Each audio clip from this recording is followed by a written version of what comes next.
事实上，欧盟方面近期多次干涉中国香港、新疆等内部事务，甚至于今年3月以所谓人权问题为借口，对中国新疆有关人员和机构实施制裁，显示出欧盟对华立场的变化。据美国政治新闻网欧洲版日前报道，一份内部高级别报告呼吁欧盟采取更进一步的强有力措施，回应中国带来的新挑战。报告声称，欧盟对在与中国交往过程中继续区分商业利益和政治关切的态度表示悲观。另据美国彭博社报道，欧盟委员会正在寻求对外国国有企业征收罚款或阻止其交易活动。根据一份文件草案，过去3年在欧洲创收超过5亿欧元，并从外国获得超过5000万欧元资助的公司，需要经欧盟批准才能进行交易活动。草案规定，如果发现某家公司不公平地受益于补贴，欧盟将能够对这些公司处以高达年收入10%的罚款，并可能会取消授予此类公司的政府合同。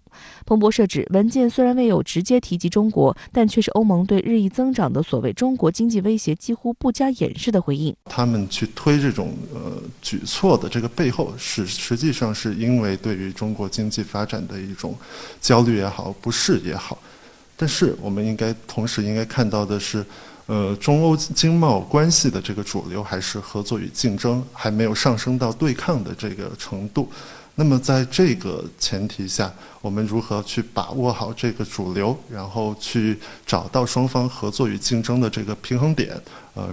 去减少这种对抗性的思维，我想是双方都有意识去往这方面做的一个积极的方向吧。另外，欧盟周3公布一份报告，还声称俄罗斯和中国媒体在最新的假新闻宣传活动中，系统性的寻求制造外界对西方国家新冠疫苗的不信任情绪，借此分化西方。对于欧盟的无端指责，中国驻欧盟使团发言人以一句话回应指出，没有事实依据的虚假信息报告本身就是虚假信息。应该说，疫情之后，欧盟所转变的不仅仅是对中国的态度，它是比如说对美国、对俄罗斯，包括对整个世界秩序，它的看法都在出现调整。它非常有这种强烈的意识，说它要去推行这个战略自主，去维护欧洲自身的这种利益与价值。所以在未来，我们如果说展望后疫情时代的话，合作与矛盾的这两面其实都会有所增加。那我们看到，除了在香港、台湾、新疆问题上干涉中国的内政之外，欧盟委员会正在寻求对外国国有企业征收罚款或阻止其交易活动，无端指责中国与俄罗斯官媒正在通过虚假的宣传诋毁欧洲的疫苗，以及针对中非牛鄂礁南海主权之争发表了一份措辞强硬的声明。那对此您又怎么来看呢？我认为很显然，欧盟委员会正寻求对外国国有企业征收罚款或阻止其交易活动，虽然没有点中国的名，但其实就是针对中国而来的。我甚至认为，这一举动不仅仅是旨在打击中国的国企，阻止中国国企进入欧盟市场，同时也是在为已经处于难产状态下的中欧投资协定设下了新的障碍，是在刻意把中欧的分歧往经济领域内扩散与蔓延。至于欧盟为什么会在中非牛鄂礁主权之争上专门小题大做，发表一份声明，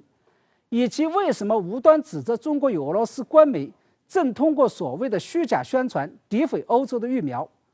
我认为这背后的答案其实就隐藏在最近欧盟内部流传的一份对华政策报告中。这份报告公然声称，所谓的民主与人权问题是中欧之间存在着的根本分歧，这些分歧将在可预见的未来继续存在，且绝不可能被轻描淡写。从中我们可以看出，正是因为欧盟变了，变得跟美国一样，开始用意识形态的冷战思维来打量中国，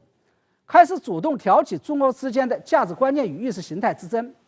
才使得他们在很多问题上都开始看中国不顺眼，